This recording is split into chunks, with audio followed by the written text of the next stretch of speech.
Okay, the Donegal Local Development Company and the Donegal Volunteer Centre are launching a Donegal Defib awareness campaign asking the public to become defib aware. The Donegal Defib awareness campaign is calling on the public to do three things: locate, visit and watch. So know how and where to locate a defib in your community. Visit your local defibrillator so you're familiar with exactly where it is located. Lastly, watch a video guide on how to properly use a defib so you feel more confident using one if needed in an emergency. So we're going to go through that again with our guests, but I just wanted to get that out in the first instance so you know exactly what we're talking about. And it's legit, because I'm thinking myself, I know there are defibs in my area, but I know the process for accessing and what have you. Right, we've two guests in studio. Teague McFadden, who is a community first responder and has a strong connection to our second guest, Harry Walsh, former deputy editor of the Donegal News. Gentlemen, both of you, thank you so much for joining us. Good morning, Greg. Good morning, Greg. Thanks for having us along. We'll start with you, Harry, because what was your awareness of the defibs and their network prior to you really having to avail of them? Not great, Greg, to be perfectly honest. I knew where two or three of them were located in Ardra through down the local football pitch and the local chemist, but how, what, where, when, beyond that, I was one of those great people. This was never going to happen to me, never going to affect me or anyone to do with me. And unfortunately, a little less than a year ago, it came to me front and centre. And I suppose in terms of how you access them, is there a code on them? We'll get through that, but I'm on about, as I'm sitting here now and trying to be as honest as I can be, I'm thinking, would I know in that instance, when every second counts, how to get at them, how to get at them, and what to do, Teague? Yes, Greg. In Ardra, we've decided to go with open access defibrillators. And I have to say, Ardra is a fantastic community, if you know it, because in 2017, we had one defibrillator locked away in the GA clubhouse. We now have 13 static defibrillators around Ardra. Wow. There is a code to access the defibrillator, but the code is very, very clearly printed on the outside case of the box. The reason for that is that we want to have a lock on the defib box to stop young children just innocently opening the box and maybe pulling it out. So there's for Ardra it's C159X. For all 13 boxes. We also have two spare defibrillators. I've one in the boot of my car at the moment, actually, because it's better out and about rather than in a cupboard. So they are used, they are checked on a monthly basis.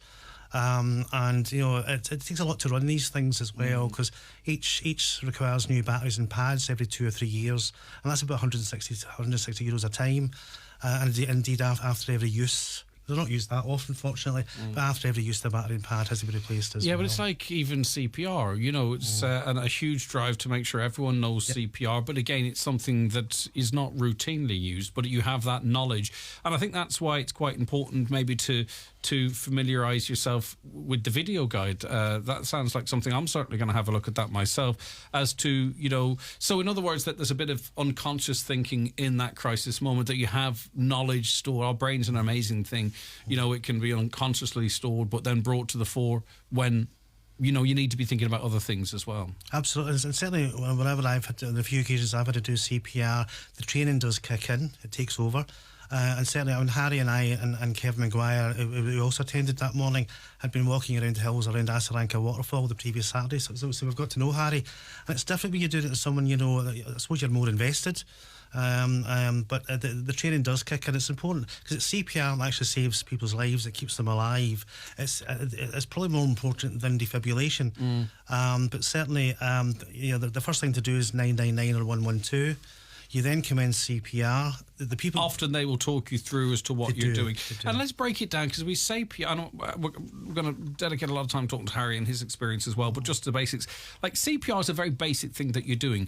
What you're doing, aren't you, is you are assisting the function or replacing the function of the heart to keep blood flowing, to protect the brain, to protect the other organs. That's what you're doing. So you're manually doing the work of the heart until such time as the experts are on scene. It's complex, but it's as simple as that, really, isn't it? It's incredibly simple, Greg. And basically what you do is you get the heel of your hand, your other hand on top of that, and you press quite firmly in the centre of the chest, exactly between the nipples.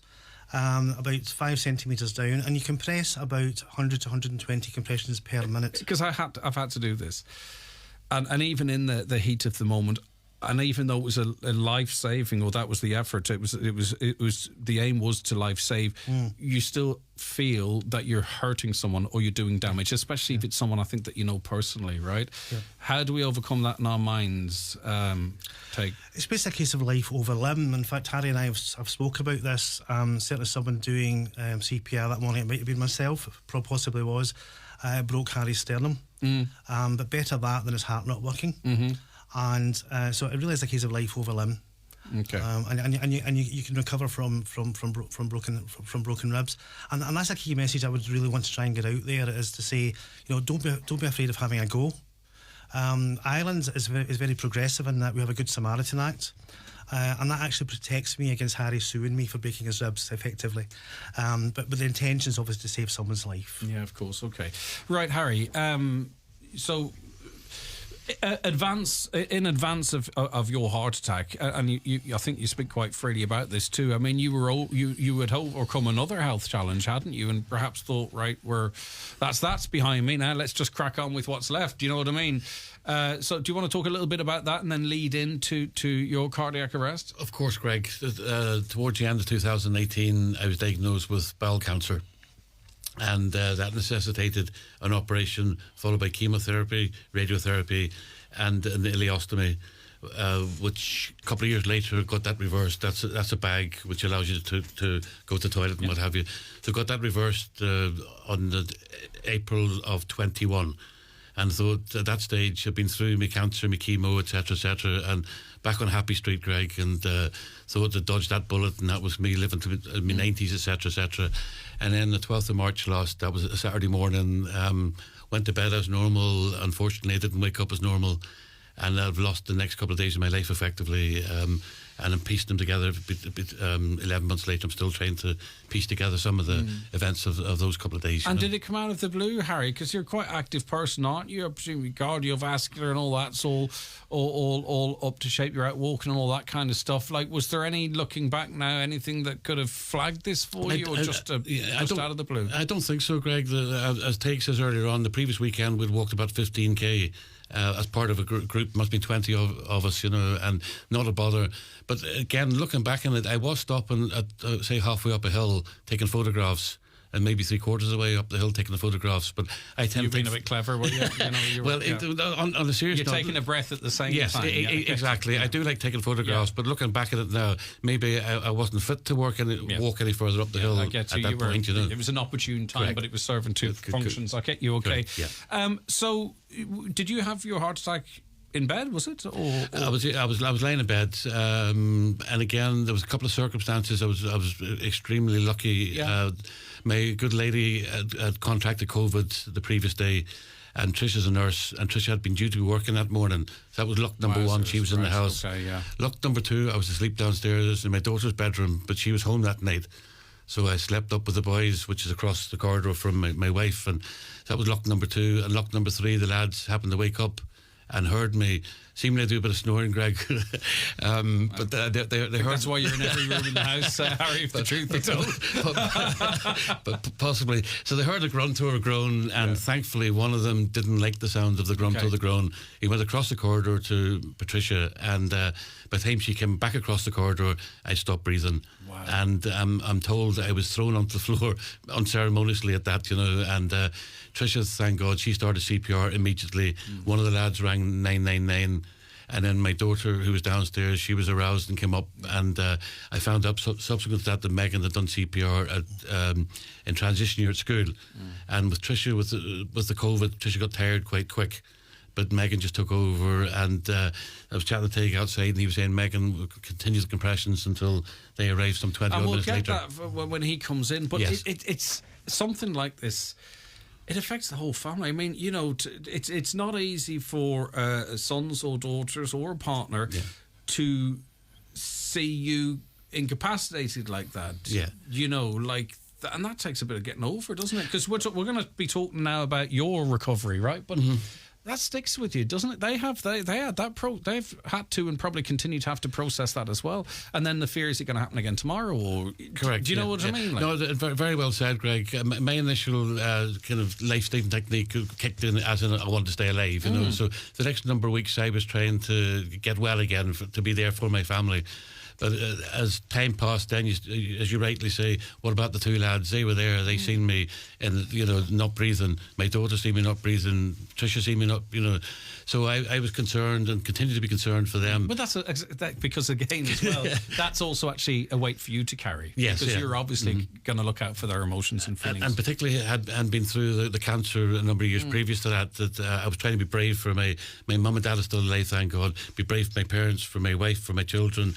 So even now, I'm still processing it because I was being brave for everybody else. Yeah. And now all of a sudden, I have more time to think about it, and it's now poor Harry time in one sense. No, I get you, and I think that's a familiar story to people listening out there, because you're blessed with a big family circle, but that means a lot of people are impacted by something happening to you as well. So it can be kind of a double-edged thing. So Teague, they between Patricia's your wife's name, is it? Patricia and Harry's daughter, they were able to continue this process. At this point, Harry's heart still stopped. Is that correct? As far as we can determine, pretty much, and it's been activated artificially by the CPR, the signal, the working of the heart. Now we don't blow in mouths anymore, do we? Or do we? Not currently. Okay, not currently. Okay. We were at that point. Understood. We'll use a hygienic face mask, specially designed. But fortunately, we get the call to attend, and fortunately, we get the air code. And as I was driving up, picked up Kevin Maguire, who's one of our first aid instructors en route, and we put a call out to several other members of the group as well. So fortunately we had the air code, because I hadn't a clue where Harry lived. I knew he was roughly in this area. In fact, when we were driving up, I said to Kevin Maguire, I think Harry Walsh lives up here, not realising it was Harry we were going to. And so when we arrived, Patricia was downstairs, the boys directed us straight to the room upstairs. There was no delay. And usually when we walk into a medical emergency, we have a high-vis jacket on, and gloves, etc. People stop what we're doing. There was no stopping Megan. Megan was just pumping away in her father's chest, front and centre, hard and fast. And it wasn't until I was kneeling opposite her at the other side of Harry's chest, I said to her, OK, Megan, I'll take over. So we did not skip a beat, and we just kept going. Kevin Maguire got the defib out, attached the pads, etc. And so at that point you bare the chest, do you? The chest was bare at that point. But you do that if you have to bare the chest. Okay, so you bare the chest and you apply the pads and the instructions. Is there a verbal instruction with the defib? There is a very, very clear verbal instruction. The training actually helps because you can get ahead of the verbal instruction. I get you, yeah. But the verbal instructions are very, very clear. They're loud. They're clear. They're designed to happen to be used in a busy street, for instance, or in a restaurant. So with a bit of background. Ears aren't the priority in this process. No, I get you right. Loud and clear. And basically it alerts you that it's analysing, so hands off, so it's not analysing you, it's analysing the patient. And then it'll say whether you want to charge or not. So it'll say charge advised. Now, charge is actually to apply the charge to Harry. It's a shock, yeah. It's a shock. It's quite a violent thing to do and see, I have to say, because the whole body effectively just bounces off the ground. But it's essential in terms of restarting the heart properly. And I think we delivered 3 shocks to Harry before the ambulance arrived. I don't think there was any delivered by the ambulance. How do you know the pacing of those, or Go ahead. There's a flashing button on the defib that you try and keep pace with in terms of the CPR, but it's the defib itself that determines whether there's a shockable rhythm in the heart. Understood, yeah. Sometimes there is, sometimes there isn't, but you just continue with the CPR. And again, it's very clear about hands off when it's delivering the charge, but you deliver the charge yourself and you make sure no one's touched the body. And that's traumatic to reflect on as well, you know, the machine shouting at you effectively. And I'm only saying this not to put anyone off, but that we all go in, if we have to do this, with our eyes wide open. That's going to be something you're going to have to process after the fact as well. It's a stressful situation for some people. I have to say, myself and Kevin Maguire and Kevin Gifford was there. He's one of our other trainers. He turned up a couple of minutes afterwards. We did have that cool down period afterwards. There's something with the National Ambulance Service called CISMS, Critical Incident Support Management, where you take time to reflect, to recognise signs of the trauma you've been through and the impact it might have on yourself as well. But certainly myself and Kevin Maguire went away for a walk for a couple of hours just to calm down. But you know, there's nothing better in this world than saving someone's life. You know, particularly someone like Sir Harry, a walking companion and somebody you know. Yeah.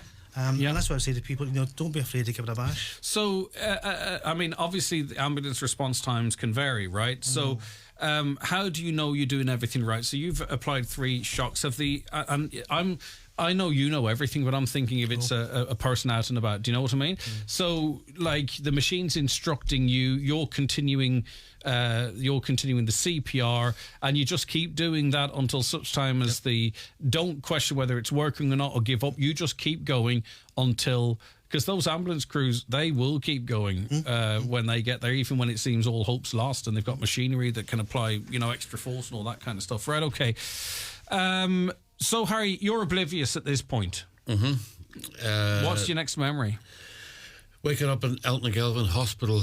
But again, Greg, that's a hazy enough memory. My daughter reminds me, at that stage I was repeating myself. I was saying, I would sort of say, I'll use you as an example. I'd say, what's your name? You say, Greg, where are you from? Lahey. And 2 minutes later, I would say, and what's your name again? You know, and after about the 4th, I'd say, sorry, I think I've asked you that before, haven't I? Yeah. And you would smile and life would go on. I get you. And that continued for a couple of days. I found out since the process is you go to Donegal, you get stented or whatever needs to be done, then you go back to Letterkenny Hospital, and then down here in the south you go to Galway. But because I can't do things by half, I fell when I was in Donegal, going to the toilet, which I shouldn't have done, and I banged my head, so I ended up spending a couple of nights in Donegal. So then I came back to Letterkenny, and then I went to Galway, and by the time I went to Galway, the stents had closed. I had to be re-stented in Galway. Right. So I wasn't your kind of your normal patient, you know. And did you were you assured with the great care you would have got through your cancer treatment that really you must have thought, right, if anything's going on here, it's been flagged? Again, you find out subsequent to that, you get blood. I'm getting bloods. I continue to get bloods taken regularly, but now I'm getting bloods taken for my heart and also for flags. Yeah, correct, and also for cancer. But seemingly the different types of bloods taken different ways. They're looking for different cancer markers for the cancer blood, you know, and different markers for the. Okay. So to cut a long story short, Greg, that one doesn't necessarily know that there's something wrong, and then there could be other markers for a brain tumour or something or what. So you have to have the right set of bloods done for the right thing. Yes. And obviously, Harry, you're here because of people like Teague. In the first instance, your family, and you talked about the series of lucky things that happened, but obviously you're here for a reason. Someone wanted you to stick around. And also the importance of this awareness of how to use the defib, where they are, familiarise yourself. Video, again, don't want to over-focus on that. I mean, they didn't have to ask twice for you to sort of talk about this, I would imagine, Harry. Absolutely not. I mean, a couple of weeks after the event, Greg, I happened to say to my mother, I must do the lottery. And she says, no, son, you won the lottery. And I think that sums it up. You can colour it whatever way you like, you know, but if Tricia and the kids hadn't been there, and then Teague and Kevin, the lads, hadn't been there, then the ambulance crew, then it was airlifted from Donegal town to, you know, so all the constituent parts, everything needs to fall right for me. Thank God, everything fell right for me. And we're chatting here today, and it's hard to believe that 12th of March, I effectively died. You know, well, I didn't effectively die, I died. Yeah, and even saying it, it's one thing saying it, it's another thing processing it, I'd say, because, you know, especially with your background, it must feel like you're writing someone else's story, but you're living it. And not only that, but it's an unbelievable story. Yeah. You know, about 3 sentences into that, Greg, I was sort of saying, no, that didn't happen. Yeah, that's not like the front page, no one would believe it. Take the clock is flying here. So is there anything else that you want to get across here? Well, we'll just say to people not to be afraid to have a go. Identify where your local defibrillator is, be aware of where it is, actually go up to it and open it. I mean, the ones in our drive, because when you're opening it just now, you're calm. When you're opening it when you need it, you're not calm. So have a go at opening it just now. Also, know your defib. Now, we've launched the Message in a Bottle initiative within the Ardra area for Glenties, Ardra and Portneuf, and it's for people with underlying medical conditions, but front and centre on that form is your air code. I'm from Glasgow. I haven't a clue, the townlands around. You say that as if it's a weakness, but Well, I do understand the definitely not. context. Yeah, No, exactly. It's just about geography. And there's an irony here in Ardra, you can't charge your car, but you can charge a Harry. Isn't that it? Very good, Greg. Right, okay. All right, listen, Harry, it's great to hear your story. And as I say, there's obviously a good reason why the cars fell as they did, and we're delighted that they did.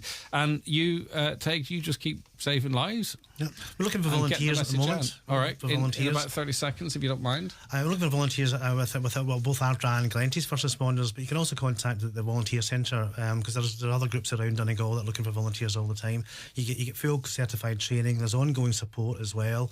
Do you know what we might actually do, if you don't mind? We might get you, even if it's on the phone, and do a separate conversation about the recruitment of responders, because I think that's such an important part of this, Yep. rather than just chuck it in at the end. And that's my fault, not yours. Is that all right? Not at all. Perfect. Okay, listen, Harry, thanks so much. Teague, thank you so much as well. Thanks, We'll Jake. chat again.